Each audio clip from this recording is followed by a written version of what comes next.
sugerir, a gente vai ter alguns slides, se quiserem chegar mais para frente, vai facilitar a vida de todo mundo, estejam à vontade.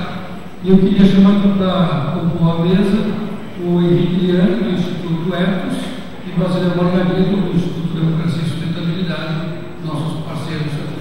Eu sou Arnon Penick, do Instituto Vita e Sífilis, e somos a organização que ajudou a preparar, com vários parceiros, inclusive o ED e o Ethos, essa publicação. Vocês têm que mudar de microfone.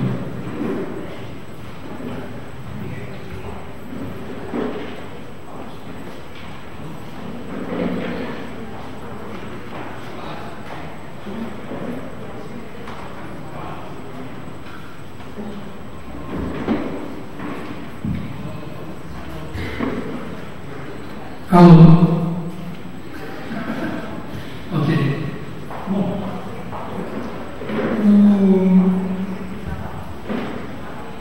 essa apresentação, essa sessão de hoje, ela tem como objetivo trazer para o debate. A gente vai ter um bom tempo para nós conversarmos e realmente trocarmos ideias sobre o papel e a necessidade que nós temos de trabalhar o sistema econômico juntamente com a questão da governança. Essa publicação que está em todas as cadeiras que vocês receberam, ela exatamente procurou trazer, acho que essa é a primeira informação nossa, nós procuramos trazer para a tona um debate que tratasse não só da questão da economia, mas que, na verdade, trouxesse para dentro da discussão sobre economia verde os aspectos políticos, os aspectos essenciais do ponto de vista da sociedade. O Vita e Sífilis acompanhou, vem acompanhando o processo preparatório da 2020 desde 2010, e nós percebemos, há bastante tempo, que a discussão sobre a economia verde, ela parecia uma discussão fora de foco. A discussão, se a gente deveria chamar a economia de verde, roxa, amarela, azul, cinza, na verdade, estava tratando de impressões, não tratando das questões substantivas. A gente estava jogando com imagens, não jogando com aquilo que de fato é relevante, aquilo que poderia fazer diferença, independente do nome que a gente desse para a economia.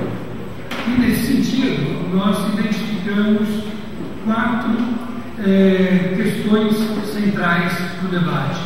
Uma questão que era o aspecto da governança, de que maneira a sociedade se estabelece, se organiza para direcionar os agentes econômicos.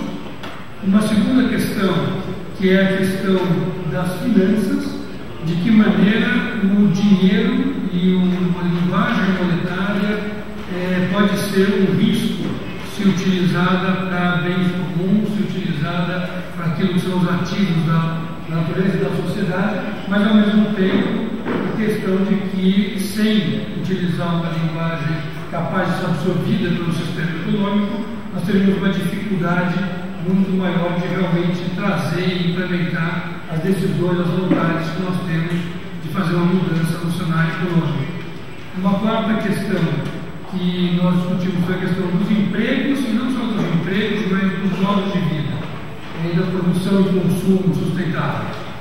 A discussão ali é em que medida a transição para uma nova forma econômica, uma nova forma de produção, de organização da produção, seria viável do ponto de vista de prover às pessoas as condições de vida que elas precisam. Como é que isso funcionaria concretamente ou não? E a quarta questão nossa é a questão da convivência nos biomas e da convivência das pessoas entre si e com o meio ambiente. A gente usa a expressão convivência não de graça, porque exatamente a ideia é de que nós estamos falando de uma condição que permita a todos viverem juntos no mesmo espaço. Isso todos inclui tanto elementos naturais como outros. Então, como tudo isso pode ser incorporado ou discutido à luz de uma linguagem econômica? Para fazer isso, nós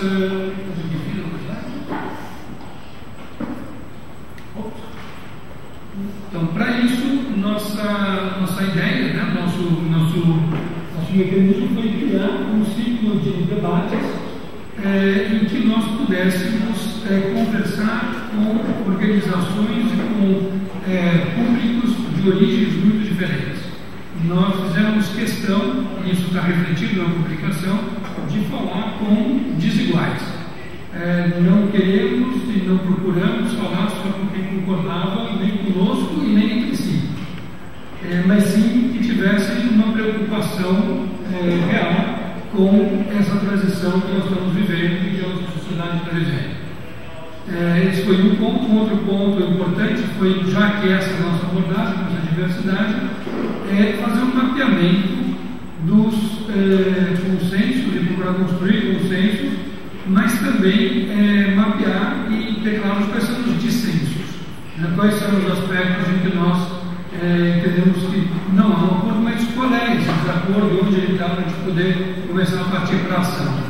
E um outro ponto importante que nós trabalhamos foi a ideia de que isso deve resultar em propostas de encaminhamento, propostas que nos permitam avançar no processo. Nós não estamos querendo simplesmente discutir, nós estamos querendo pensar em modos de avançar. Outro ponto importante, então, que eu acabei de colocar, já mencionou isso na minha introdução, foi a aproximação que esse debate nos trouxe de uma outra abordagem, uma abordagem que a Oxford, a Organização Internacional, no meio do seu braço da Inglaterra, o Kate Coward, que inclusive teve aqui, vai estar aqui amanhã de manhã, discutindo em mais detalhes, esse modelo dos limites das fronteiras planetárias. A gente vai entrar muito em detalhes sobre isso na conversa de hoje, porque amanhã, na parte da manhã, tem uma sessão só sobre isso, sobre os limites planetários e a convivência dentro desses limites. Mas a gente percebe que existe uma convergência muito grande de preocupações nessa direção.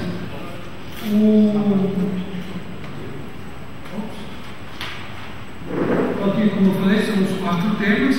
E só para lembrar, então, os parceiros em cada um desses temas.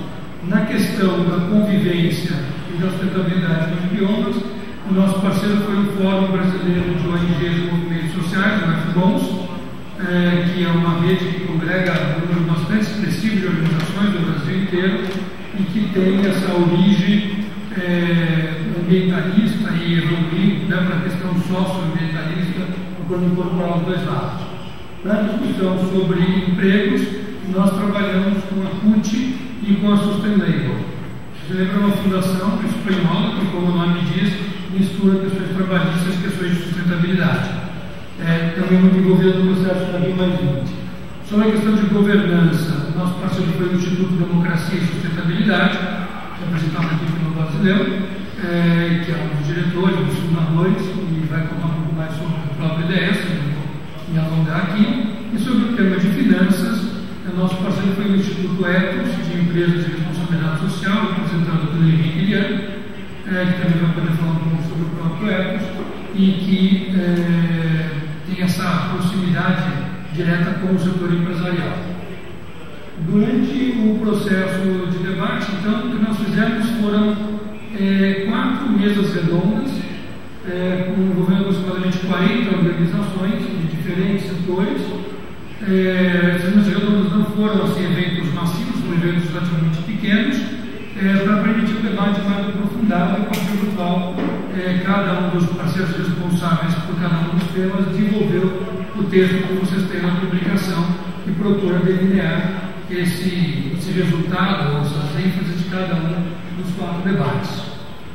Também acho que é interessante a gente comentar os 2 processos que aconteceram e que foram fundamentando isso.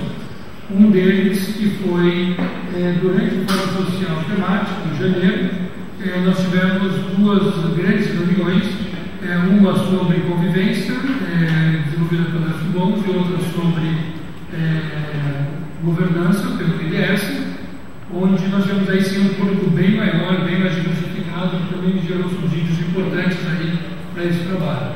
E nós tivemos, desde 2010, os Diálogos Nacionais sobre Economia Verde, que foi um foco bastante prático com 2 seminários nacionais e 5 seminários regionais no Brasil inteiro, envolvendo aproximadamente 700 pessoas, discutindo concretamente o que poderia ser feito para avançar nessa direção. Então, nós estamos procurando acumular uma bagagem prática, e não uma coisa apenas de teórica ou conceitual, mas realmente procurar aterrizar esse debate para focar na ação, focar no modelo como a gente pode ter soluções e avançar à frente.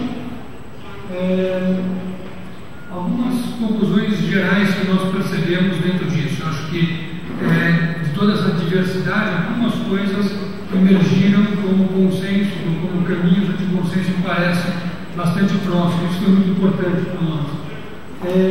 O primeiro deles é a questão de que a economia ela realmente precisa ser acompanhada por um processo de governança e de transparência. Claramente, se discutir economia dissociada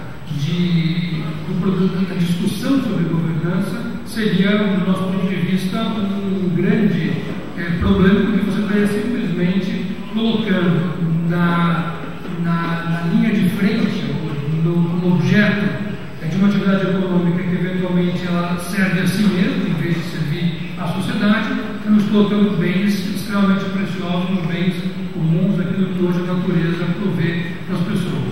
Então, claramente, isso é um consenso que a gente ouve de todos os lados. Não dá para falar de economia sem falar de governança junto. E quando a gente fala de governança, esse é o segundo ponto que foi colocado ali, é a noção de que não estamos falando simplesmente de política ou de burocracias, seja da ONU, seja dos governos nacionais. Nós estamos falando essencialmente do controle social, da capacidade de colocar os apoios sociais, colocar a sociedade em condições de exercer influência, de monitorar, de condicionar o comportamento dos atores, sejam eles políticos, sejam eles econômicos.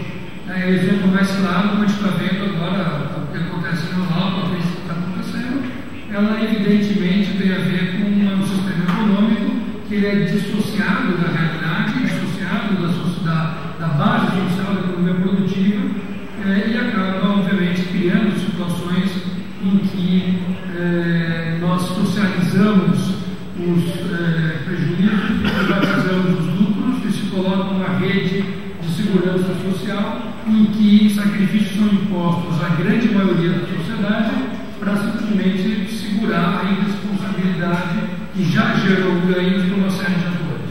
Só que, de uma certa maneira, a sociedade é refém disso.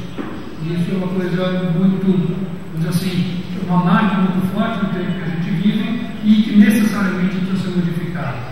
Curioso foi ouvir ontem o Armínio Fraga falar exatamente isso também. É muito curioso, né? Não sei se praticaria isso, mas no debate a gente ouviu isso vindo das áreas mais, digamos assim, ligadas ao status quo que a gente pode imaginar. E por último, a questão da separação entre aspectos sociais, ambientais e econômicos. A gente percebe que, por mais que se tenha, por termos de análise, alguma divisão a ser feita nisso, concretamente a gente só vai poder falar em soluções que funcionem se nós tivermos de fato integrando essas dimensões. Quando eu digo de fato, porque o que a gente tem feito até agora, na verdade, é um discurso que reconhece diferentes dimensões, mas não integra essas dimensões. Nós não temos ferramentas que integrem esse processo, esse trabalho de se governar o lado econômico e ambiental simultaneamente. Essa figura, eu comentei a figura do Donald, da Oxfam, mas que nós, ao longo desse caminho, desse debate, tomamos conhecimento e que nos parece que é uma maneira muito prática, muito sintética de enxergar o que seria o papel de agroecologia e o que seria o papel de agrogovernança, né? Nessa figura, esse círculo central, ele é um piso social, né? São as bases sobre as quais a humanidade tem um projeto de civilização que impeça pessoas, impeça quaisquer seres humanos de estarem em situação de carência, de privação, ou seja, isso tem que estar coberto de qualquer maneira. Mas é preciso reconhecer uma outra fronteira, que é a fronteira externa, que é o limite ambiental, e entre esses dois limites é onde nós temos o espaço seguro e justo da humanidade, o espaço em que nós podemos ter uma prosperidade capaz de atender as pessoas sem deteriorar a natureza. E o curioso é que, sem falar em economia, esse gráfico coloca a economia no seu devido lugar, que é exatamente a economia que tem que distribuir os recursos dentro desses intervalos. E onde se coloca o papel da governança como sendo exatamente um arranjo institucional e político capaz de demarcar essas fronteiras e de garantir que elas não sejam ultrapassadas. Então, a gente tem que aqui nós temos uma ferramenta muito interessante do ponto de vista de síntese, que nós estamos definitivamente trabalhando em cima dela como uma forma de comunicar com as pessoas. Quem não viu ainda o vídeo Rio Mais 20, a rosquinha, veja o Rio Mais 20 and the Donut, que está exatamente falando um pouco sobre isso daqui. Um detalhe que também é importante a gente observar é a capacidade de usar esse mesmo modelo como uma forma de, vou chamar assim, mensuração, uma forma de monitoramento. Então, por exemplo, isso é um exemplo apenas, isso não é o ponto final, mas nesse exemplo, a fronteira externa, o limite ambiental, ele está representado pelos 9 limites ecossistêmicos que o Instituto de Resiliência de Estocolmo pesquisou e publicou há uns 2 anos atrás, essas 9 fronteiras planetárias, mudança climática, uso de água doce, ciclo de nitrogênio, são 9 limites que são inclusive mensuráveis, e alguns deles já ultrapassados.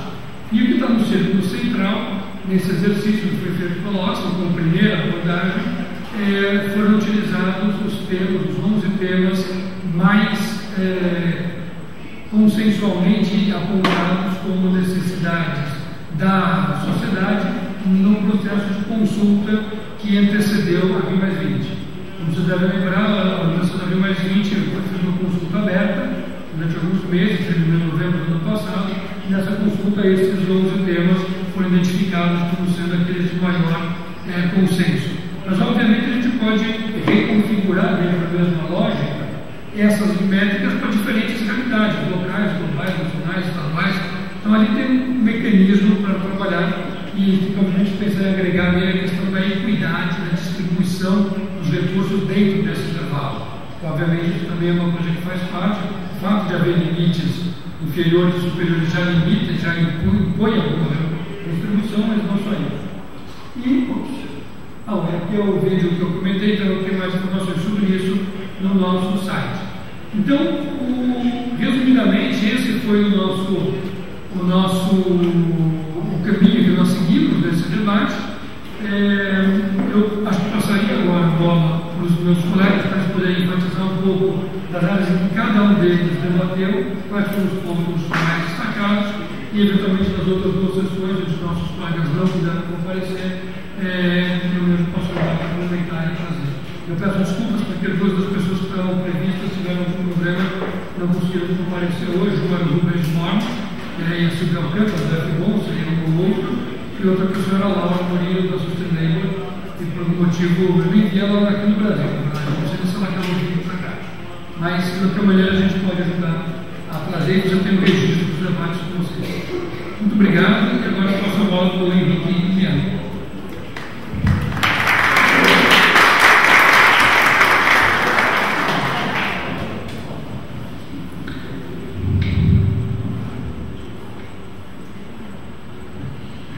Boa tarde a todos, muito obrigado, Aron.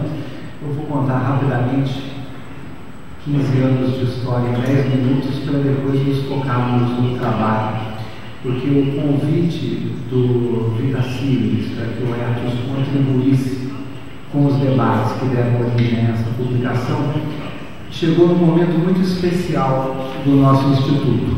Nós somos um instituto que trabalha com empresas, que sobrevive da contribuição de empresas sem nenhum recurso governamental e que há 13 anos trabalha mobilizando, sensibilizando, engajando o mundo empresarial na direção de adoção de práticas de responsabilidade social e sustentabilidade. No primeiro momento, numa grande fase que durou 10 anos, disponibilizando algumas ferramentas para essa mudança de gestão, como os indicadores Etos, que cobrem dimensão social, ambiental, econômica, cultural, política da vida empresarial, e também trabalhando como secretaria executiva de alguns movimentos globais muito fortes, como o Global Compact, a GRI, entre vários outros. 10 anos atuando nessa direção, com 1.500 empresas associadas, a gente chegou à conclusão de que tudo mudou e nada mudou. Tudo mudou porque todas as empresas médias e grandes têm as suas políticas de sustentabilidade, as suas práticas, os seus relatórios. O mercado tem as suas bolsas de sustentabilidade, os seus índices, uma ampla gama de propagandas de sustentabilidade, a mídia fala de sustentabilidade, e no plano governamental, todos os políticos de mínima relevância incorporaram o princípio de sustentabilidade no seu discurso. Entretanto, nada mudou, porque dentro das empresas, de uma maneira geral, o tema ainda tem um tratamento periférico, as áreas de sustentabilidade não intervêm na estratégia corporativa central, e na melhor ameaça de crise econômica financeira são os primeiros projetos que são paralisados, os primeiros profissionais que são demitidos. Do ponto de vista do mercado, é a mesma coisa. Fala-se muito de sustentabilidade. A Bovespa, por exemplo, tem um índice de sustentabilidade empresarial, o ISE Bovespa, considerado um dos mais rigorosos do mundo. Entretanto, se você avalia a performance, o preço das ações dessa carteira vis-à-vis as outras carteiras da Bolsa, o IRX 100, o IRX 50, por exemplo, vê que essas ações dessas empresas consideradas mais sustentáveis e mais responsáveis não valem nem um centavo a mais do que a das outras empresas. Ou seja, não recai sobre elas a preferência do investidor na hora de aplicar o seu dinheiro. E por último, quanto ao governo, há exemplos interessantes de programas voltados para a sustentabilidade, de novas políticas públicas nessa direção. Basta citar a Política Nacional de Mudanças Climáticas, os planos setoriais que estão em desenvolvimento. Mas quando o governo estuda, anuncia uma política industrial, quando o governo se reúne com os chamados cardeais do PIB, quando o governo concede uma ajuda financeira a um determinado setor, os imperativos de sustentabilidade não são considerados. Então, o que fazer com esse estado de coisa? Não dava, do ponto de vista do Instituto Etos, para continuar fazendo mais do que a gente já fazia, que era sensibilizar as empresas para assumir práticas voluntárias. Então, desenvolvemos uma nova estratégia há 2 anos, que se chama Plataforma para uma Economia Verde, Includente e Responsável, que pode ser acessada no nosso site, para a qual esse engajamento voluntário das empresas é uma de 6 estratégias. Há, portanto, outras estratégias, como desenvolver a inovação, desenvolver novos valores, pressionar por novas e melhores políticas públicas, desenhar uma agenda de transição para a economia brasileira e articular um movimento global pela sustentabilidade.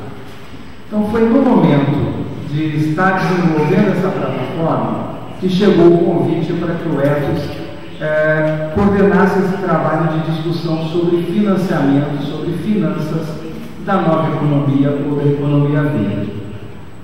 E eu tive a felicidade de pessoalmente coordenar esse trabalho, que se ajustou perfeitamente na minha preocupação de que a nova economia, tenha ela a cor que tiver, ainda não demonstrou a sua viabilidade. As empresas, os governos e os mercados, aqueles 3 grandes atores que eu citei, sabem se movimentar e lucrar financeiramente, reputacionalmente e politicamente com a velha economia. Uma economia emissora, a gente sabe como ela dá o seu lucro. Uma economia que não abarca a agenda do trabalho decente, sabe como extrair o seu lucro. Cabe a nós, que defendemos uma nova economia, falamos de uma economia verde, prudente e responsável, provarmos a sua viabilidade. E essa viabilidade só é provada do ponto de vista do ator estratégico da economia, que é a empresa e o empreendedor, quando nós desenhamos novos modelos de negócios. E esses novos modelos de negócios começam justamente com o financiamento, com o funding. Então, para estimular esse debate, nós convocamos alguns atores estratégicos de finanças, bancos privados, bancos públicos, o BNDES, gestores de fundos governamentais, inclusive, especialistas em finanças tradicionais, especialistas em finanças sustentáveis, e fizemos uma discussão de 4 horas, muito focada em 3 blocos de questões. No primeiro bloco, a gente procurou explorar da onde viria o recurso para a nova economia. Por exemplo, para a última grande fase de inovação disruptiva, que foi a internet, esse financiamento veio basicamente de private equity. Então, sejam pequenos angels privados, sejam grandes grupos de private equity, apostaram naquele desenvolvimento. Numa nova economia de negócios sociais, verdes, includentes, responsáveis, o funding viria daí também? Ou viria dos bancos de investimento? Ou viria dos bancos de desenvolvimento? Ou viria diretamente do governo? Ou não viria? No segundo bloco, nós discutimos quais instrumentos financeiros tradicionais podem ser usados em novos modelos de negócios e quais instrumentos ainda não estão desenvolvidos e precisam ser desenvolvidos. Os bancos se queixam muito que não têm ferramentas para avaliação de risco dos novos empreendimentos. Eles sabem muito bem avaliar uma usina térmica, qual é o seu risco, mas se alguém chega com uma tractana nova que gera energia, combinando biomassa com vento e quer um financiamento para aquilo, ele não sabe como precificar esse risco. Ora, os grandes especialistas em precificação de risco são os bancos. Então, cabe a eles, em parceria com especialistas em sustentabilidade, desenvolver novas ferramentas. Enquanto isso, há uma série de ferramentas da economia tradicional que poderiam ser aplicadas por extensão e não são. E um terceiro bloco de perguntas recaiu sobre o tema da regulamentação. Até que ponto os agentes privados conseguem desenvolver novos modelos de negócio sem perder competitividade com as políticas, com a normatividade que está aí? E a partir de que limite é preciso novas regulamentações para que isso aconteça? Citando um exemplo bem clássico: Brasil, energia. Temos uma matriz energética que é o sonho do mundo, a matriz total quase 50% renovável, a matriz elétrica 80% renovável. Entretanto, do ponto de vista da regulamentação, convivem uma série de regras que estimulam os empreendimentos de energia renovável com uma série de outras regras que estimulam empreendimentos em fósseis. Legislações da época do apagão da energia que ainda estão valendo. E o investidor fica dividido. Qual marco regulatório eu sigo? E digo a vocês, seguir o marco regulatório das energias fósseis é no Brasil muito mais lucrativo do que das renováveis. Então, a partir desses 3 blocos de questão, nós abrimos a discussão, chegamos a algumas conclusões, evidentemente, preliminares e provisórias. Eu não vou adiantar essas descobertas para não tirar de vocês o prazer da leitura do relatório, mas entrego uma reflexão nossa pós-seminário, deixando a modéstia de lado, uma reflexão minha pós-seminário. Se a gente olha para empresas que são um agente econômico estratégico, não haverá nova economia nenhuma sem a participação das empresas, seja voluntária, seja obrigatória. Se a gente olhar para a empresa, ela é um ator da chamada microeconomia. E também na microeconomia, tudo mudou e nada mudou. Só que dessa vez a sustentabilidade é beneficiada na conclusão final. Quais são os elementos clássicos da microeconomia? A gente tem um empreendedor que tem um capital e resolve colocar esse capital a serviço de um determinado conhecimento que é o seu modelo de negócios. Ele faz a gestão do seu empreendimento, ele assume o risco do empreendimento ou o prejuízo do empreendimento, e se a coisa der certo, ele fica com o lucro com as perdas. Tudo isso mudou. Atualmente o empreendedor não tem capital. Ele baixa esse capital do banco de desenvolvimento, dos bancos de financiamento, dos private equities, dos angels, ainda que o angel seja o pai dele.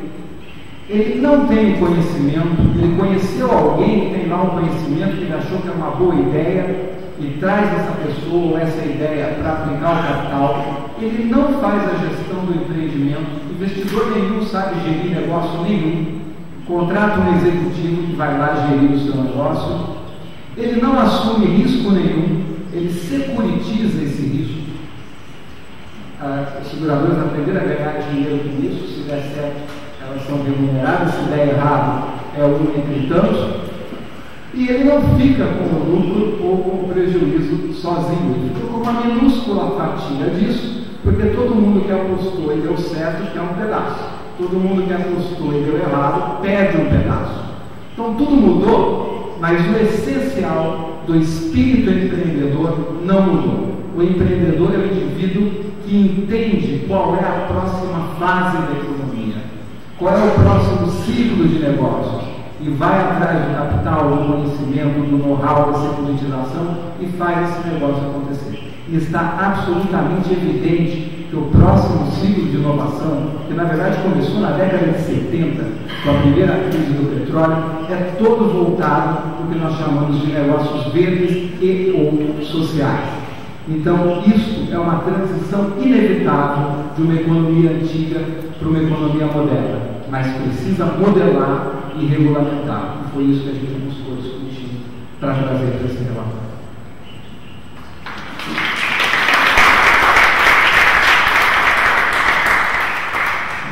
Pastor Batideu. Boa tarde a todos. Meu nome é Basileu Margarida, eu sou integrante do Instituto Democracia e Sustentabilidade, um instituto voltado à discussão de políticas para a sustentabilidade e políticas fortemente baseadas, né, no avanço da democracia no mundo, né, nas sociedades, né, na ampliação das liberdades das sociedades. Nós ficamos aí com a incumbência, né, de procurar relatar, né, essa discussão que houve sobre governança. Então, o texto que vocês têm aí em mãos, ele é muito mais um relatório, né, das discussões do que uma posição do Instituto, né, do IDS. Mas eu também vou tomar a liberdade que fez o Henrique, né, de procurar trazer aqui uma tradução do que eu entendi, né, que foi essa discussão. Então, a primeira questão importante que foi colocada é a busca de resposta para uma pergunta, né, que é a governança para quê? Né? Nós queremos construir instituições, né, de governança para o desenvolvimento sustentável, né? E o que nós compreendemos, né, como sendo quais são as premissas que devem estar colocadas, né, na hora de pensarmos essas instituições, né? A gente vem dos últimos 65 anos, pelo menos, né, de uma construção de um arcabouço institucional, né, no mundo, né, a partir da Segunda Guerra, que tinha determinadas premissas, né, que tem determinadas premissas. Né. A primeira delas é a que ela se baseia no mercado concorrencial. Né. Esse mercado concorrencial, ele se estabelece e se movimenta a partir de escolhas individuais. E essas escolhas individuais, né, elas são feitas a partir para satisfazer necessidades ilimitadas. Né? Isso que a gente aprende nos manuais de economia, etc. Né? E essas escolhas individuais para satisfazer necessidades ilimitadas orientam, né, a organização e a otimização de recursos, esses sim limitados. E a primeira questão já surge aí, né? Esses recursos limitados, tradicionalmente, eles são quais recursos? Né? O capital e o trabalho. Né? Então, toda a teoria econômica ela se baseia, né, a partir dessas escolhas individuais e como você utiliza o capital e o trabalho, né, para organizar a sua economia, e as instituições foram sendo criadas, né, a partir dessas premissas. Né.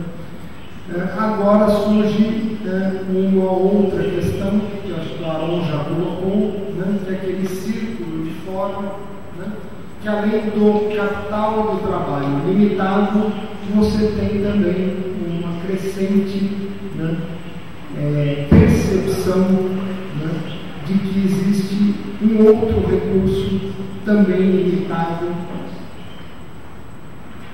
né, que são os recursos naturais. E aí são aqueles 9 ciclos, né, que estabelecem limites desses processos bioquímicos, né, que dão sustentação à vida.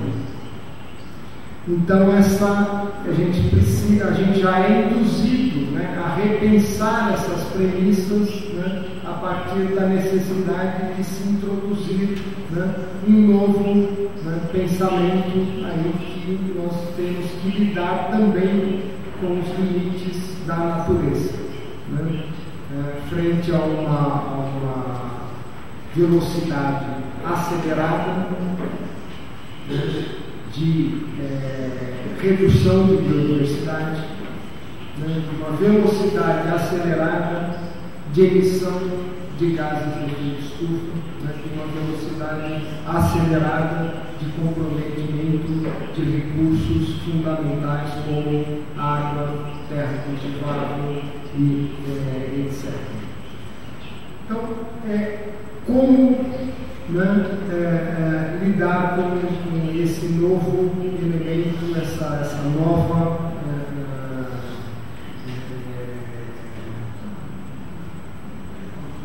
questão que surge e que precisa que então seja alterado essas premissas que nós, né, nos baseamos nesse mercado concorrencial. O segundo elemento, além da introdução, né, os recursos naturais como outro, né, elemento de limitação, né, do nosso modelo, é também a ideia de necessidades ilimitadas. Né? Enquanto nós convivermos, né, com essa premissa, né, de que as nossas necessidades são ilimitadas, nós vamos ter muita dificuldade para fechar essa equação. Né? Então, talvez aí a gente entre do outro lado, o lado interno da rosquinha, que o Aron se referiu. Né? Não, existe claramente, né, um desenho do que sejam as nossas necessidades básicas, né? Aquilo que o Aron se referiu como o que dá dignidade, né, ao ser humano, qual é esse patamar, esse piso, né, que nós devemos observar, né, como uma certa obrigação ética, né, que nós devemos nos impor de oferecer para todo e qualquer cidadão, toda qualquer pessoa. Né? Então aí a gente também passa a discutir um outro conceito, uma outra premissa, que é: será que é possível substituir essa noção de necessidades ilimitadas, né, por um outro modelo que comporte, não, as necessidades básicas, elas sim são bem definidas, né? E nós devemos orientar, né, esses espaços de governança para que as sociedades tenham garantia da satisfação dessas necessidades básicas. E, finalmente, essa premissa de que esse modelo se baseia em escolhas individuais dentro do mercado concorrencial. Será que é possível, né, nós construirmos um outro modelo, né, onde, ao invés do mercado concorrencial, a gente coloque como premissa a necessidade de cooperação, né? Cooperação entre os indivíduos, cooperação entre as instituições, cooperação entre as sociedades, entre os países. É possível imaginar instituições, né, voltadas para criar espaços de cooperação, né, para que a gente possa contemplar esses dois desafios que nós temos. De um lado, a necessidade de reduzir as desigualdades, né, e garantir as necessidades básicas, e de outro lado, ter clara a observância dos limites dos processos naturais e dos recursos naturais envolvidos nas nossas atividades econômicas, né? Então, como seria o desenho de instituições, né,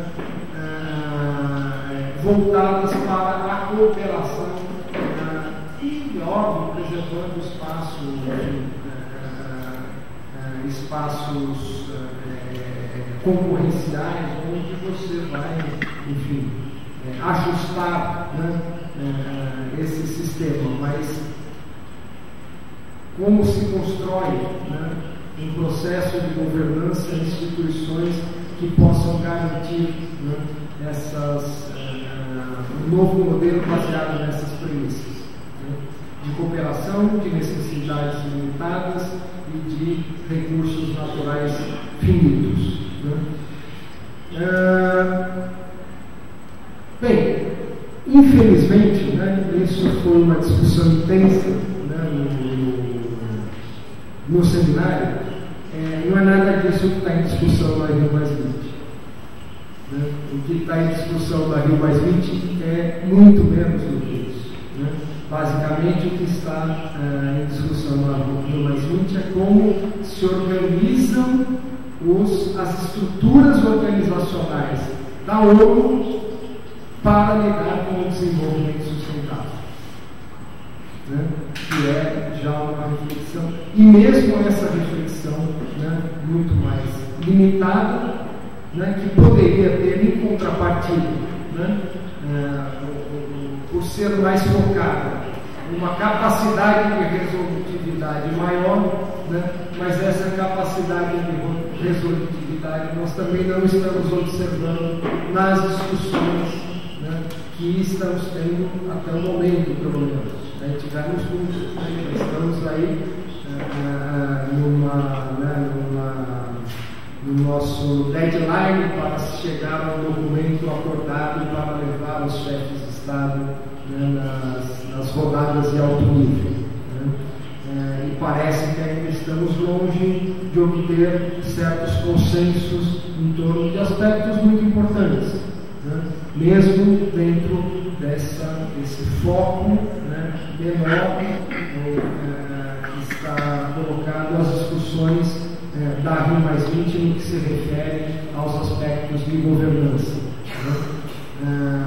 Por exemplo, o mundo, né, os países, a comunidade internacional está disposta a conferir maior capacidade, maior efetividade aos acordos internacionais da área ambiental, né? A comunidade internacional está disposta a criar organismos, né, que tenham capacidade normativa, né, para estabelecer, né, regras que permitam uma transição para uma economia de baixo carbono. Nas discussões que foram feitas, essa questão apareceu muito forte, né? Que há essa necessidade, né? O F-Bombs, que é um dos nossos parceiros aqui, realizou em 2007 uma pesquisa muito grande com alguns parceiros internacionais, né? Procurando abordar essa questão de governança nos espaços, né, institucionais da ONU, né? Como que a comunidade, enfim, a sociedade civil internacional via, né,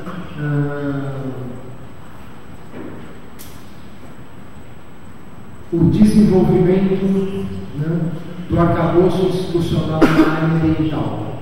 Né? E o diagnóstico foi muito ruim. Né? O diagnóstico foi de uma desarticulação muito grande do sistema, ou seja, o que se discute em determinados espaços da ONU, né? Como a Organização Mundial do Comércio, o Banco Mundial, e mesmo nas convenções ambientais, como convenções de mudança do clima ou de diversidade biológica, essas deliberações e essas decisões elas não estão articuladas. Né? Cada um desses espaços toma decisões de maneira independente e a sua implementação não existe um órgão, um organismo que tenha capacidade de articular pelo menos a sua implementação. Né? Também a resolutividade é muito baixa. Ele podia estar, essas decisões estarem articuladas, mas uma vez tomadas as decisões articuladas, elas vão ser efetivamente implementadas. Né? Mas isso também não ocorre. Né? Não existe um instrumento, né, na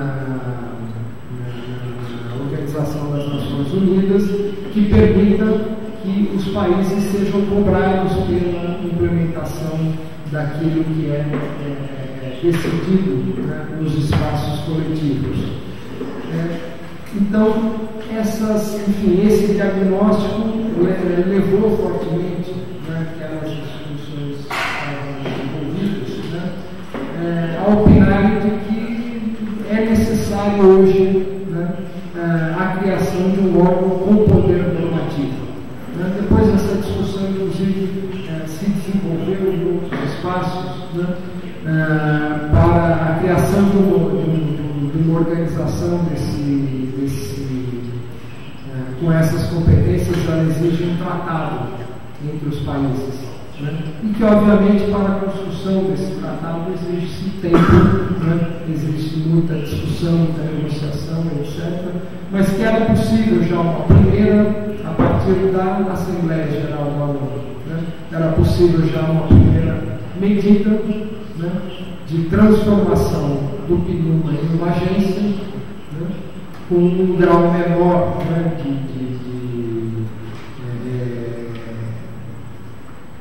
de discussão, uma implementação mais simples, mais simplificada, mas que estivesse atrelada, né, à abertura das negociações imediatas, né, para a discussão do tratado que gerasse, então, a possibilidade de um organismo, né, na ONU que cuidasse dos temas, né, socioambientais, dos temas do desenvolvimento sustentável. Bem, muitas outras propostas, né, emergiram nessas discussões, não só nesse espaço, mas depois, por exemplo, que se fosse criado, né, na ONU a figura do ombudsperson, né, por uma questão de gênero, né, vamos chamar de ombudsman, né, vamos chamar de ombudsperson, né, que pode ser ocupado por homem ou por mulher, mas que uma pessoa, uma instituição que tenha a capacidade, sim, de ouvir a sociedade, né, e tomar providências, né, dentro das instituições que compõem a ONU, para que as resoluções fossem implementadas. E todas essas, enfim, o que principalmente emergiu dessas discussões é que o essencial, né, é que essas instituições da ONU elas sejam mais permeáveis, né, à participação e ao controle social. Né? Então essa é a questão, como tornar, né, uma assembleia, né, de países permeável, né, à participação da sociedade civil. Então, deixar esse primeiro relato, né, essas primeiras impressões, para depois a gente desenvolver mais aí nos debates.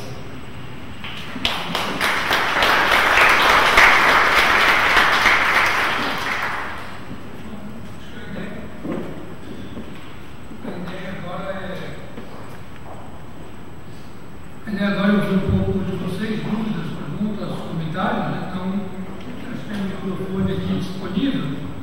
Acho que na frente. Oi. Esse microfone por causa da tradução, porque agora as pessoas não falam. Você. Ok. Mas eu tenho igual ouvir 3, depois a gente ouve mais 3.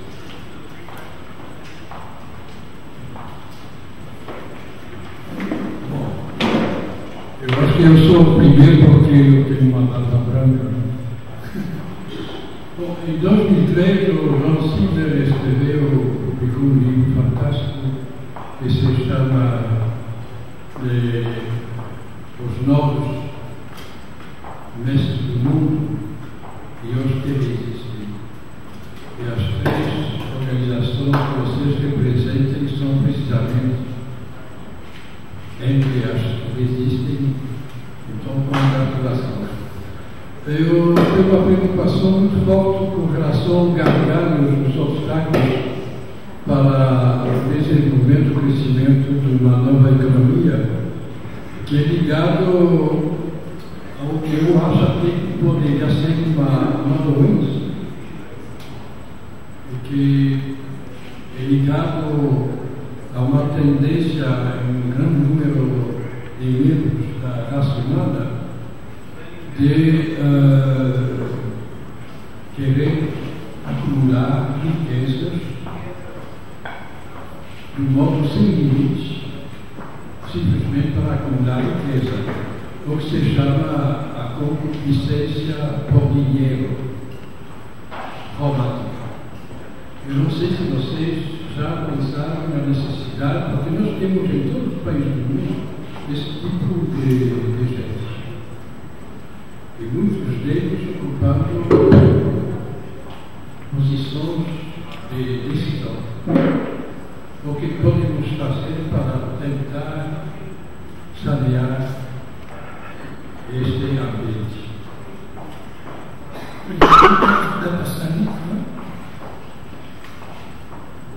Quero fazer uma pergunta da posição de vocês, que eu discuti bastante, sobre 2 questões que eu, como jornalista de economia há 30 anos, me preocupam muito, né? A questão do selo verde, ou de que, na verdade, esteja se tentando criar uma agência para haver um controle maior sobre o desenvolvimento de países que hoje têm condição de desenvolver, inclusive, uma economia sustentável. Né? Então, esse controle que sempre foi feito no âmbito do GATT, da OMC, e que agora vem sendo quebrado já por alguns países, retorna com uma outra roupa. Né? Então, eu queria que vocês falassem um pouco sobre isso. E uma coisa que me preocupa muito também, que é uma questão estratégica, e que é a questão da água, né? E também a questão dessa política de mercado de carbono. Por quê? Na indústria, antigamente existia um adicional de salubridade. Ainda deve existir algumas atividades onde realmente você consegue sanear o ambiente. Mas, na verdade, esse mercado de carbono é um adicional de salubridade a nível global. Né?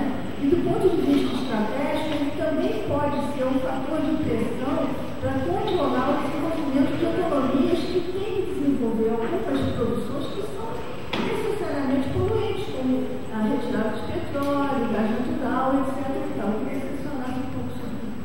Obrigado. Se o pessoal se identificar, por favor. Maria Lúcia Martins, eu sou jornalista. Obrigado. Jean-Pierre Leroy. Meu nome é Jorge Guarda, da Organização Não Governamental da Rede Brasileira Agroforestral. Obrigado.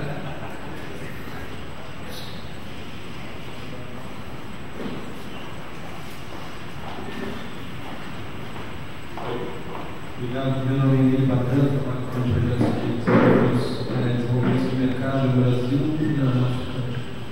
Então, enquanto a gente está aqui com a Rio+20 ou ali, né, os grandes tomadores de decisão, os grandes líderes de governo, tentando definir esse desse sistema de governação multilateral, internacional, uma coisa que eu acho interessante aqui, a gente está realmente discutindo o micro também, né, que é a perspectiva local brasileira. Né? Porque se a gente pensa principalmente que a atividade econômica, o setor privado, a principal agente da atividade econômica, nada impede que ele tome a dianteira e comece a tomar suas atitudes e ações. Eu imagino que a gente está num momento em que as pessoas estão tomando consciência, o público está tomando consciência dessas questões todas da sustentabilidade, da biodiversidade, gradualmente, os governos gradualmente criando os seus sistemas, isso vai demorar, e existe uma necessidade do setor privado de construção de capacidade desse setor privado, de ter instrumentos de treinamento de executivos, de ter organizações que podem exercer o seu setor com esse treinamento, criando as métricas, né, unificando os sistemas de certificação e tal.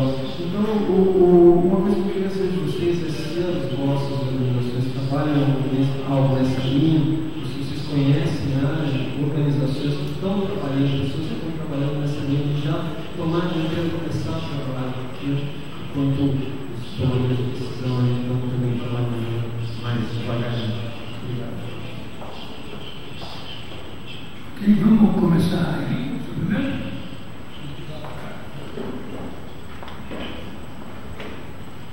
Olha, eu adorei as perguntas, poderia ficar umas 2 horas comentando cada uma delas, como a gente não tem esse tempo. Eu vou passar muito rapidamente pela primeira e segunda e me concentrar mais na terceira, que diz respeito ao desenvolvimento de novos mercados, que é o trabalho mais próximo que a gente faz. A questão das necessidades ilimitadas, as empresas, pelo menos as empresas de vanguarda, já têm consciência disso, e alguns mercados consumidores de vanguarda também têm.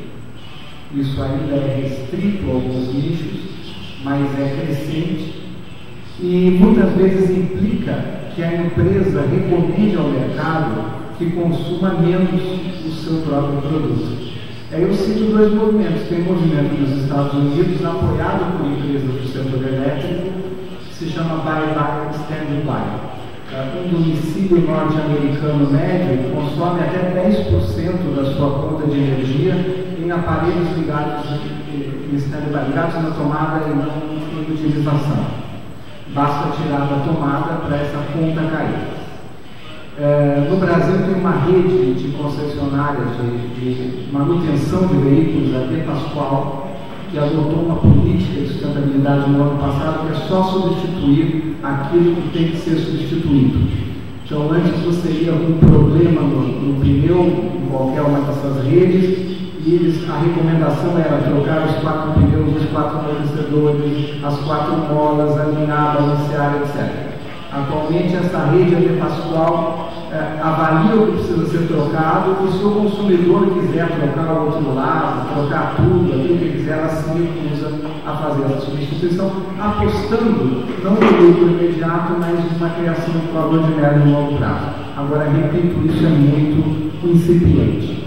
Na questão do consumo de recursos naturais, consumo de água, emissão de carbono e já caminhando para o desenvolvimento de mercado, a gente vê que as empresas já descreveram uma evolução que aparentemente tem 3 fases. Uma primeira fase foi a gestão de risco. Elas descobriram que existem riscos sociais e riscos ambientais e que é preciso controlar esse risco. Muitas vezes os riscos estão associados ao excesso de emissão de carbono, ao uso indevido da água, à contaminação de lençóis freáticos e assim por diante. Então isso já é um processo dominado do ponto de vista da gestão ambiental e social das empresas. É preciso conhecer quais são os nossos riscos, quais são as nossas externalidades e controlá-las. Uma segunda fase, também já apropriada pelas empresas, foi caminhar para a chamada ecoeficiência. Ecoeficiência é, se eu consumo menos recursos naturais, eu não apenas diminuo a minha pegada, como eu economizo dinheiro. Né? Parece ser uma prioridade fazer mais com menos para qualquer empresa. Para tangibilizar um exemplo, o Banco Itaú. Então, aquela belíssima campanha de economia de papel, não receba o seu extrato bancário, baixe pela internet, a criança rasgando o papel, a coisa mais cara desse processo produtivo de enviar o extrato, a fatura para o cliente. Nada disso é suficiente. A gente sempre pergunta, se todas as empresas continuarem fazendo o que estão fazendo, é suficiente? Se todo mundo fizer o que essas empresas de referência estão fazendo, é suficiente? Não. É preciso evoluir para aquilo que é uma terceira fase de inovação disruptiva. Até agora a gente viu melhoria de processos. Né? É preciso ter outros processos produtivos e outra comunicação de consumo, outra relação com o consumidor. Aí sim é preciso desenvolvimento de capacidade, é preciso a ação voluntária das empresas, mas nós esbarramos rapidamente na questão da competitividade. Então, se eu sou uma rede atacadista, se eu sou o Walmart, e eu resolvo ter práticas socioambientais muito acima da legislação local, isso implica internalização de custos, mudança de processos, investimento em pesquisa e desenvolvimento, um tempo para o mercado entender a minha nova mensagem. Se o Carrefour e o Pão de Açúcar também o fizerem, eu estou fora daquele mercado. Simples assim. Então, o nosso trabalho como organização empresarial é desenhar os processos junto com esses atores econômicos, convencê-los a voluntariamente assumirem compromissos acima da legislação e pressionar o regulador para que torne aquilo um novo estándar de mercado e impeça que quem saiu na frente perca competitividade. Sair na frente na economia clássica é gerar o monopólio provisório. Só eu sei fazer isso. Enquanto ninguém se apropriar disso, esse é meu monopólio. 2 dias depois, as pessoas aprendem a fazer também. Só que o monopólio disruptivo implica perda de competitividade. A questão da certificação, desculpe, as perguntas foram muito ricas. A questão da certificação é colocar realmente a carruagem na frente dos cavalos. O movimento de sustentabilidade começou muito influenciado pelo movimento da qualidade dos anos 90. Então, essa sustentabilidade domesticada, como se tudo pudesse ser medido, tudo pudesse ser precificado. E aquilo que é novo, que é disruptivo, que é incipiente, ainda não tem parâmetros tão rigorosos de mensuração. E quem ficar preso à mensuração vai deixar de ter grandes oportunidades de negócio. O Einstein dizia, nem tudo que importa pode ser mensurado, nem tudo que pode ser mensurado importa. Primeiro a gente precisa ter novos processos e paralelamente desenvolver as ferramentas, elas não estão prontas. Desculpe. Vamos lá. O Jean fez uma pergunta muito difícil, basicamente é como lidar com a ganância, né? E não sei se tem uma resposta muito simples para isso, né? E se seja uma única resposta. O Aron disse aqui que tem um palpite, depois nós vamos ouvir o palpite dele. Mas eu acho que basicamente, enfim, essas várias respostas, eu acho que passam em algum grau pelo constrangimento. Eu acho que passa por algum grau pelo constrangimento quando a sociedade for capaz, né, de colocar esse indivíduo numa situação tal em que o seu comportamento claramente vai de encontro a valores da sociedade que a sociedade não está disposta a aceitar ou admitir. Né? A grosso modo, como se faz isso é difícil, mas a grosso modo eu acho que é o caminho, né, mais claro, né, para que você consiga interferir em comportamentos individuais inadequados. Né? Primeiro que a sociedade deixe claro que isso é inadequado, e ela só vai deixar claro que isso é inadequado quando ela assumir comportamentos coletivamente adequados. E eu acho que o mais difícil é isso, é construir valores adequados de maneira coletiva. E aí que eu acho que entra, novamente na questão da colaboração, como uma premissa básica, para a construção desse novo espaço, desses novos espaços institucionais de governança. E eu acho que essa questão da colaboração, ela entra um pouco também na questão do mercado de carbono, na questão do selo verde. À medida que a comunidade internacional tem a menor capacidade de dar respostas a esses problemas fundamentais, a saída será sempre a saída monetária, a monetização. A monetização como resposta, a precificação como resposta, ela avança à medida em que a comunidade internacional tem dificuldade em dar respostas de outra qualidade. E por isso que talvez a questão da emissão de carbono, à medida que a Convenção de Mudanças do Clima não consegue obter consensos, ela pode sim avançar. E ela pode sim passar a ser uma realidade no futuro talvez próximo. E finalmente, com a questão, acho que o Ian respondeu com muito mais, enfim, capacidade do que eu poderia fazer. Eu, pelo menos, estou absolutamente satisfeito com a resposta dele. Bom, vou fazer um comentário para comentar rapidamente, a gente pega mais uma rodada de perguntas e respostas rápidas, mas eu acho que um ponto, pegando o meu palpite sobre a coisa da ganância, na verdade, sim, estava discutindo isso hoje de manhã com uma pessoa exatamente o problema do acúmulo, o problema dos extremos de riqueza. E acho que uma coisa bastante tangível quando você fala nisso é uma coisa como, por exemplo, o imposto sobre fortunas ou impostos de renda, impostos crescentes sobre ganhos crescentes. Acho que é muito difícil, por exemplo, imaginar uma sociedade em que a gente possa impedir as pessoas de quererem acumular, ajudar, melhorar de alguma maneira o patrimônio que elas têm. Seria muito difícil impedir isso, concretamente falando. Mas você pode perfeitamente bem tornar isso um exercício esportivo. Ganhar dinheiro por esporte, porque na verdade você não vai guardar, ou vai ficar só com um pedacinho. Porque tem gente que é movida a esse desafio, que tem um estímulo e que o cara quer fazer aquilo agora.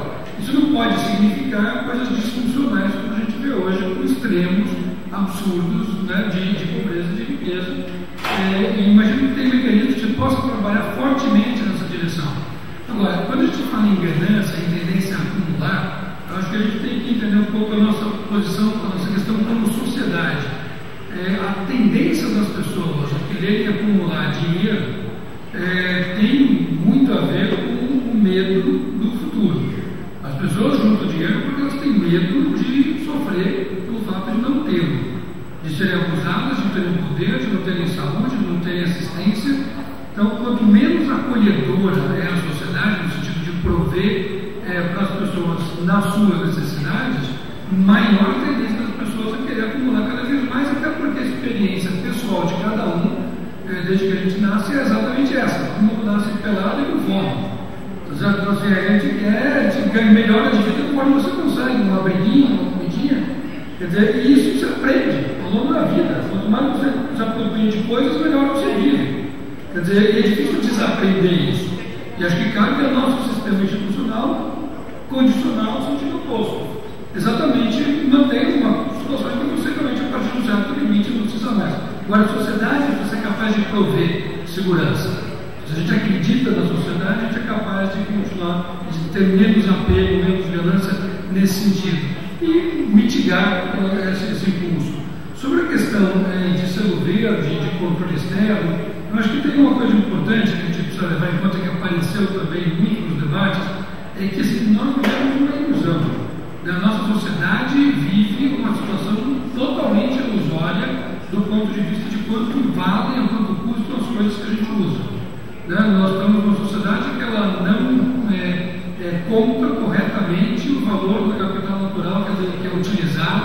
a água faz de conta que tudo é de graça, a atmosfera está tudo, assim, é de graça, sim, ótimo, Deus deu, a coisa está ali, a natureza existe, mas o fato é que na medida que nós crescemos, ocupamos cada vez mais espaços do planeta, temos mais capacidade de mobilizar, esses recursos começam, na verdade, a precisar ser valorizados, não no sentido de transformá-los em mercadoria, mas de serem percebidos pelo sistema econômico.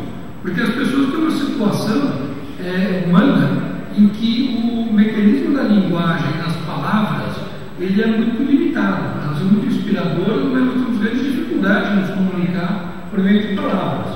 Se fosse uma questão só de valor, nós estamos aqui na sala pastoral, né, já tem pelo menos 2000 anos algumas ideias sobre como organizar valores de uma maneira diferente, e se fosse só isso, a gente teria uma vida melhor. Muitas vezes todas não são importantes, mas estou dizendo que assim, nós conseguimos transacionar com pessoas que não falam a mesma língua de uma maneira muito mais fácil. Ou seja, os portugueses começaram a fazer negócio com quem morava aqui no Brasil quando eles chegaram, sem falar a mesma língua, começaram a trocar coisas, porque a linguagem material tangível é muito mais simples. Parecido com isso, eu diria que é só a arte que também prescinde de linguagem. Então, a poderosa forma de comunicação, que é a comunicação tangível, ela é traduzida em economia, traduzida em preços. É a maneira que a gente tem de simplificar isso. Então, eu acho que se a gente começar a fazer as contas de uma maneira certa, começar a trazer para os produtos aquilo que de fato eles custam, nós vamos ter uma grande melhoria no sentido de poder tomar decisões melhores, e vamos ter uma noção do tamanho do desafio, porque na verdade vai ficar todo mundo mais caro para quem é mais pobre. E a gente aí vai ser forçados a trabalhar com políticas redistributivas, para não aumentar a situação da pobreza. Mas viver da ilusão é uma coisa louca. A gente simplesmente vai se iludindo até o momento em que a gente realmente acha que todo mundo saiu da pobreza, todo mundo virou classe média porque pode comprar um carro, o que quer que seja, e está errado. É uma enganação para todo mundo, para nós mesmos. Então, acho que a gente tem que começar a fazer essa conta certa, isso é uma decisão política, fazer as contas certas. E por último, a questão do protecionismo, eu entendo que assim, não há dúvida de que existe um risco de essa discussão ambiental gerar um certo protecionismo, uma divisão injusta de trabalho. Mas, por outro lado, eu acho que a visão do país como o Brasil tem que ser a visão de quem está pegando o atalho, de quem não vai repetir o mesmo caminho errado que outros fizeram, só pelo direito de repetir, mas sim de entender onde está o seu valor, onde está o seu diferencial. Eu acho que a gente tem esse caminho assim, e o Brasil, infelizmente, não está indo nele. As políticas que a gente tem hoje no Brasil, a agenda é desenvolvimentista à moda antiga. Nós estamos querendo acelerar para passar pela mesma estrada esburacada que os outros já passaram, e não vai ser bom para nós. A gente devia pegar um atalho, e nós sabemos que esse atalho, só que os interesses não estão indo nessa direção e é difícil as pessoas entenderem. A gente tem, na verdade, mais nada, a gente pode pegar, rodar uns 5 minutinhos, pegar umas 2 perguntas muito curtinhas, se alguém quiser, a gente dá respostas já com considerações finais. Vamos pegar só 2. Marcos Cohen, professor da PUC, pesquisador sobre sustentabilidade. Eu queria só colocar algumas coisas aqui. Basicamente, o que a gente tem hoje, de um lado, nós temos a tentativa de criação de um conceito de economia verde, né? Parte da ONU, que está se colocando disso. Por outro lado, você tem uma economia verde incipiente ainda, que briga com a economia tradicional, que, independente de qualquer conceituação, ela está acontecendo. Né? Por outro lado, também como plano de fundo, você tem a questão de, digamos assim, quase um fracasso dos grandes tratados internacionais no sentido de reduzir a emissão de carbono, enfim. O approach top-down tem sido questionado em quase todos os últimos congressos que têm feito sobre sustentabilidade. Então, a minha pergunta é, nesse processo de tentativa de criação de um conceito de economia verde, também de uma maneira top-down, né, em que você, por meio de acordos supranacionais, utilizando a ONU como seu principal instrumento, e que já vem sofrendo críticas, né, de uma série de organizações não governamentais que estão ali na cúpula dos povos, né, isso, na verdade, não estaria fazendo com que esse conceito de economia verde que se tenta impor de cima para baixo não estaria nascendo quase que semi-morto, com grandes riscos de não ser aceito, exatamente porque talvez seja como um processo de diálogo entre os que estão lá em cima e os que estão lá embaixo, ou seja, esse processo de diálogo faz parte do processo de governança. Mais alguma pergunta? Aqui a gente comenta. Sandra, sou gestora em responsabilidade social e dirijo como gerador de programa, tentando amarrar o que o colega professor disse, que Henrique disse que estou muito impactada, mas eu queria saber, tentando amarrar, como ele disse, de cima para baixo, e o ser de urgência. A gente tem uma loja que dessa vez está girando cada vez mais rápido. Então não é como uma revolução industrial que já aconteceu, não é nada disso. Além de tudo, um dia vem relógio, é uma bomba que a gente já está escutando tic-tac. E o que a gente faz com essa falta de pensamento? Isso tudo. E como eu disse, o empreendedor hoje também já não tem mais dinheiro. E como o outro senhor disse, existe uma essência humana de acumulação, né? De acumular riquezas. Como é que a gente... Eu sei que não há uma resposta, mas e o tic-tac na bomba? Como é que a gente faz isso? Obrigada. Obrigado. Seguir a memória?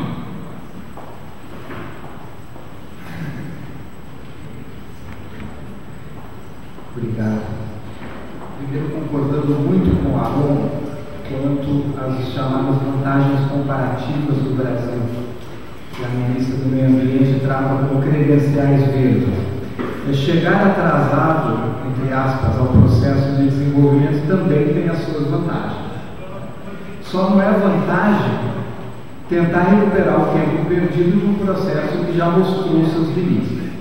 Essa R+20 acontece num momento em que o mundo está em crise essa que não é apenas econômico-financeira. Ela é uma crise social, é uma crise ambiental, é uma crise climática, é uma crise da integridade, porque essas bolhas financeiras têm por trás de si processos pouco transparentes, é uma crise da governança, enfim, é uma crise do modelo de desenvolvimento. Todos os países estão chegando com a desculpa de que não é a hora de pensar em avanços na agenda de sustentabilidade porque o mundo está em crise. Justamente porque o mundo está em crise, a gente tem alguma oportunidade de repensar o modelo. Porque quando está tudo indo muito bem, ninguém quer repensar coisa nenhuma. E nesse sentido, um país como o Brasil nunca teve tantas vantagens comparativas. Desde o século XVI a gente não tem tantas vantagens comparativas. No século XVI o Brasil tinha tudo que o mundo desejava: madeira, terra agriculturável, pedras preciosas, minério, ouro, prata, etc. Isso tudo foi enviado sob a forma de commodities, pouco valor foi agregado ao país. Nós nos encontramos na mesma situação. O Brasil tem tudo que o mundo deseja: diversidade biológica, diversidade social, insolação, ventos abundantes, água salgada e doce abundante e assim por diante. E a gente ainda persegue um modelo de desenvolvimento antigo, anacrônico. Então, eu não compro essa discussão de que a economia verde é uma nova estratégia dos países desenvolvidos para gerar novas barreiras tecnológicas e perpetuar um processo de dependência.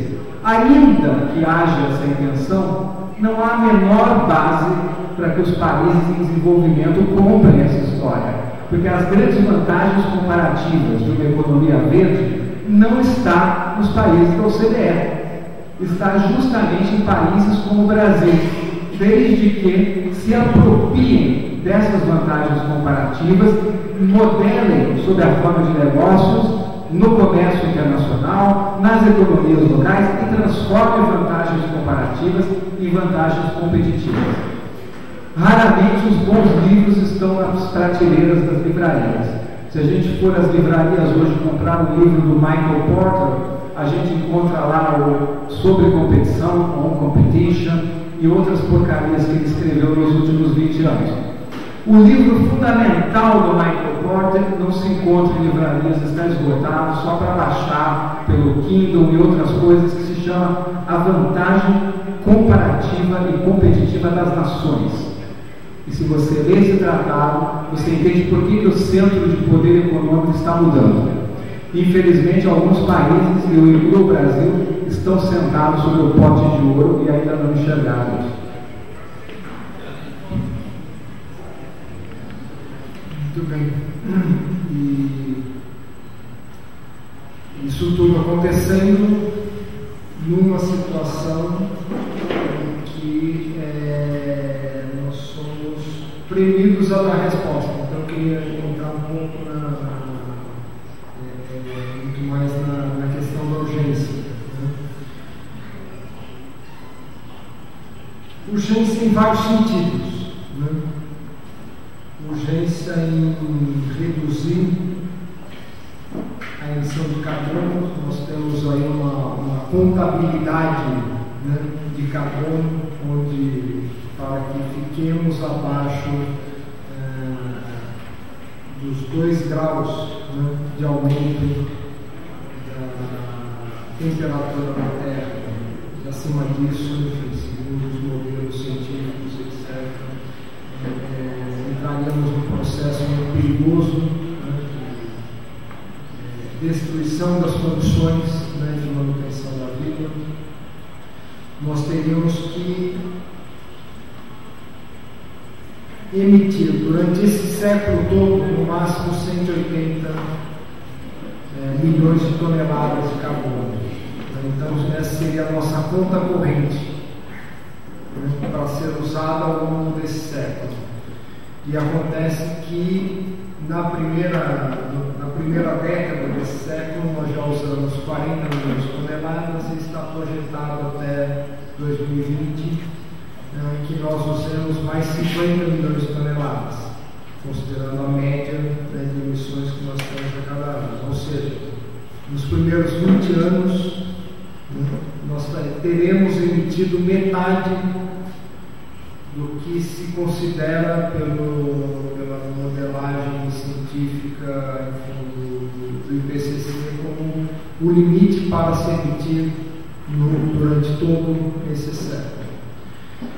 Então isso nos leva à necessidade de redução de emissões de cerca de 80% do que emitimos hoje. Se hoje nós emitimos aproximadamente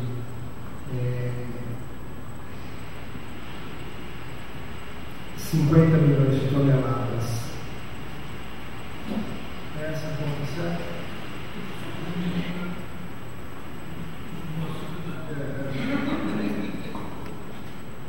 Não, se hoje nós emitimos em média 10 milhões de toneladas ano, nós temos que reduzir para 2. Isso dificilmente nós vamos atingir. Eu acho que o Henrique falou um pouco disso. Dificilmente nós vamos atingir, né, simplesmente confiando totalmente no progresso tecnológico. Progresso tecnológico é um componente fundamental, né, para que a gente possa fazer essa transição para a economia de baixo carbono. Mas dificilmente nós teremos respostas técnicas para substituir integralmente a nossa matriz de energia baseada em energias fósseis no tempo que é necessário. Então isso nos coloca o desafio, né, de mudança de padrão, mudança de padrão de produção e de consumo. Né?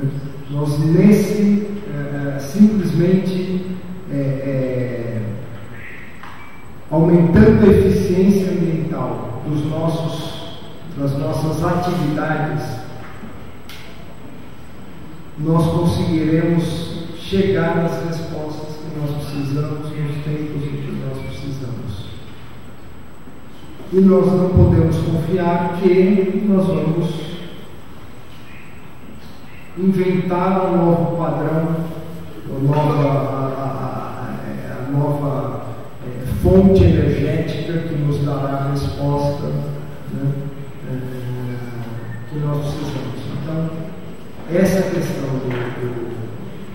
da urgência, né, nos coloca, tem que ser agregada a essa avaliação sobre a capacidade de dar respostas a esses desafios baseadas exclusivamente na nossa capacidade de desenvolvimento tecnológico, que nós vamos seguramente encontrar, né, as tecnologias necessárias para que nós possamos fazer essa transição para a economia de baixo carbono. Então, respondendo rapidamente, isso implica em uma consciência desses limites e a consciência de que é necessário alterar padrões. Mas respondendo rapidamente, para não passar mais o horário, sobre a questão da economia verde top-down e como veio. Eu acho que a discussão da economia verde, até ela foi uma maneira do PNUMA, e é uma iniciativa clara do PNUMA, de colocar, tentar traduzir, e eu acredito totalmente por questão de urgência, a questão ambiental numa linguagem compreensível para o sistema econômico. Eu acho que o Hackenstein, a equipe do PNUMA, percebeu, em certo momento, que só convencido não ia dar tempo, quer dizer, ou bem a gente adotava as medidas, aspas, heróicas, de você colocar em linguagem compreensível pelo sistema dominante aquilo que a gente está tendo como valor, ou não ia dar tempo. E ao fazer isso, quer dizer, todo o estudo de economia verde que foi produzido no PNUMA no pós-2008, exatamente vendo a questão da crise como momento de transição, pendeu barbaramente para uma linguagem bancarizada do sistema financeiro e realmente colocou tudo numa embalagem muito interessante, atraente, compreensível para o sistema de vigor, para o sistema financeiro. Claramente, ela foi empacotada assim. E, obviamente, ela gerou, por um lado, o interesse de quem se destinava, eles foram bem-sucedidos em colocar a isca em volta do anzol, mas, obviamente, uma boa parte do público que não gosta do sistema como ele está hoje se colocou contra, exatamente porque estava embalado da maneira como estava. Independente da polêmica que se criou em torno disso, acho que a polêmica foi boa, está sendo boa, o fato é que se conseguiu colocar a economia no centro do debate e a incorporação da questão da sustentabilidade pela economia. Ao fazer isso, independente do que resulte no final como conceito, até porque eu acho que não é uma questão de discutir um conceito, é uma questão de apenas prestar atenção nas coisas e se prestar atenção, a gente conseguiu, ou o PNUMA conseguiu empurrar esse trabalho, essa discussão. Então, acho que, independente do que a gente chama de economia verde, na verdade, tanto faz, o que menos importa é o nome, o que interessa é entender que essas coisas têm que ser tratadas pela economia e não pode ser abusível, não pode ocorrer os erros, e já se correu daí que a crítica da economia verde é muito bem-vinda e muito interessante. E eu sugiro, tem aqui nas tendinhas, naqueles estandes, um livreto chamado Pocket Book of Green Economy, que é da Green Economy Coalition, um resumo do que a gente aprendeu nesses debates, assim, na forma de princípios. É bem interessante, um livretinho bem legal, a gente ajudou a fazer, inclusive. E sobre a questão do serviço de urgência, a última coisa para terminar. Eu estava aqui em 92, discutindo na linha 92, tenho acompanhado durante muito tempo. Eu acho que tem uma diferença muito grande entre hoje e 20 anos atrás, que eu acho que a gente está começando a se mexer de acordo com a urgência. Primeiro, porque a gente vê que o sistema multilateral tem uma incapacidade e tem que se renovar rapidamente para incorporar essa necessidade de mudança. Mas, por outro lado, o que a gente percebe em vários lugares aqui na Rio 20 é que ninguém mais está discutindo se nós temos que mudar, se nós temos uma transição para acontecer. Todo mundo está discutindo qual é o desenho da transição e se ela vai favorecer mais esse ou mais aquele. mas a discussão já não é mais se a gente vai viajar. A discussão agora é arrumar as bagagens dentro do carro e saber quem vai na janelinha e quem vai estar mais perto do lugar mais interessante. Mas assim, a gente já está na viagem. E isso é totalmente indiscutível. Hoje se vê isso.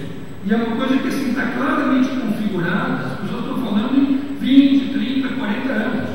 Estamos falando de um projeto de poucas décadas de reorganização da sociedade. E isso está na ordem do dia, em todos os lugares que a gente vai aqui. Para mim, essa é a diferença da Lima-20. Independente dos governos não darem direito, vai ser uma pena se não forem capazes de chegar mais perto e mostrar o valor que tem, a necessidade que tem. Mas assim, a viagem já começou, as pessoas já entenderam que a gente está mudando, e é uma questão de arrumar as coisas do jeito que elas não são humanas. É isso que está acontecendo aqui, para mim, essa é a narrativa da Lima-20. Acho que ela já fez o seu serviço, e agora, os próximos 3 anos, vão ser os anos de arredondar essa discussão, independente do que saia lá no centro. Obrigado, gente.